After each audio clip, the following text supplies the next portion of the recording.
ಇಲ್ಲಿ ಮುಖ್ಯವಾಗಿ ಯಾವುದೇ ಅಧಿಕಾರಿಗಳಿಗೆ ಒಬ್ಬ ಗಣ್ಯರ ಹೆಸರನ್ನ ನಾಮಕರಣ ಮಾಡೋದಕ್ಕೆ ಅಧಿಕಾರ ಇಲ್ಲ. ಮೊದಲನೇದಾಗಿ ಇವತ್ತು ಸಿದ್ದರಾಮಯ್ಯನವರ ಒಂದು ಆರೋಗ್ಯ ಮಾರ್ಗ ಅಂತೇನು ಹೆಸರಿಡಬೇಕು ಅಂತೇಳಿದಿರಿ, ಅದನ್ನು ಸಾರ್ವಜನಿಕರಾಗಲಿ ಯಾರು ಗಣ್ಯರಾಗಲಿ ಅದ್ರ ಪ್ರಪೋಸಲ್ ಮಾಡಿಲ್ಲ, ಅಧಿಕಾರಿಗಳು ಮಾಡ್ತಾರೆ. ಅವ್ರಿಗೆ ಯಾವುದೇ ಅಧಿಕಾರ ಇಲ್ಲ. ಅವ್ರ ಆ ಥರ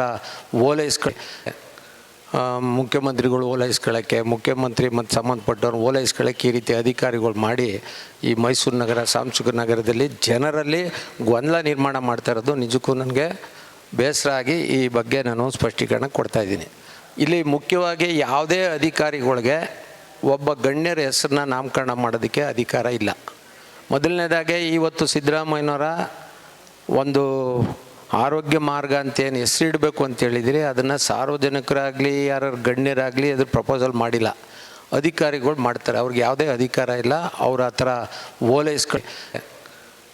ಮುಖ್ಯಮಂತ್ರಿಗಳು ಓಲೈಸ್ಕೊಳ್ಳೋಕ್ಕೆ, ಮುಖ್ಯಮಂತ್ರಿ ಮತ್ತು ಸಂಬಂಧಪಟ್ಟವ್ರು ಓಲೈಸ್ಕೊಳ್ಳೋಕ್ಕೆ ಈ ರೀತಿ ಅಧಿಕಾರಿಗಳು ಮಾಡಿ ಈ ಮೈಸೂರು ನಗರ ಸಾಂಸ್ಕೃತಿಕ ನಗರದಲ್ಲಿ ಜನರಲ್ಲಿ ಗೊಂದಲ ನಿರ್ಮಾಣ ಮಾಡ್ತಾ ಇರೋದು ನಿಜಕ್ಕೂ ನನಗೆ ಬೇಸರ ಆಗಿ ಈ ಬಗ್ಗೆ ನಾನು ಸ್ಪಷ್ಟೀಕರಣ ಕೊಡ್ತಾಯಿದ್ದೀನಿ. ಇಲ್ಲಿ ಮುಖ್ಯವಾಗಿ ಯಾವುದೇ ಅಧಿಕಾರಿಗಳಿಗೆ ಒಬ್ಬ ಗಣ್ಯರ ಹೆಸರನ್ನ ನಾಮಕರಣ ಮಾಡೋದಕ್ಕೆ ಅಧಿಕಾರ ಇಲ್ಲ.